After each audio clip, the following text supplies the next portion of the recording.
जी तो मां लिखियो आहे तव्हांजे साम्हूं अबोव एंड ओवर ॿिन्ही जी माना है मथां।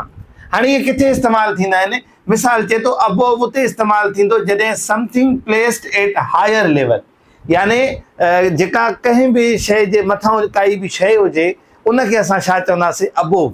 ठीकु आहे, यानी कंहिं बि मतिलबु काई बि शइ आहे उनजे मथां काई शइ आहे, ठीकु आहे, हीअ उनजे मथां आहे त असां हिनखे चवंदासीं अबोव। हाणे असां ओवर खे जॾहिं ॾिसंदासीं त पोइ अबोव सम्झ में ईंदो। कीअं?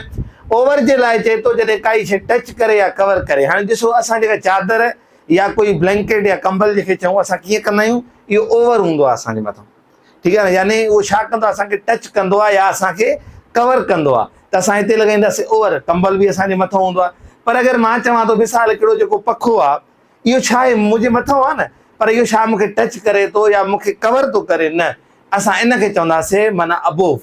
ठीकु आहे, त इहे ॿ सिंपल डिफरेंस आहिनि, वधीक कंहिं बि डेप्थ में वञण जी ज़रूरत न आहे। अबोव उहो जेका काई बि शइ मथां हुजे, ओवर माना बि मथां, पर कहिड़ो मथां? जेको टच करे या कवर करे। ठीकु, तमामु सिंपल। अच्छा, हिन जा एग्ज़ाम्पल ॾिसूं था। चए थो there is a crack above our front door, यानी जेको असांजो पहिरियों दरवाज़ो आहे, अॻियो दरवाज़ो आहे, उनजे मथां क्रेक आहे। हाणे तव्हां सम्झी सघो था क्रेक या को डार जंहिंखे चऊं था, दर जे मथां आहे।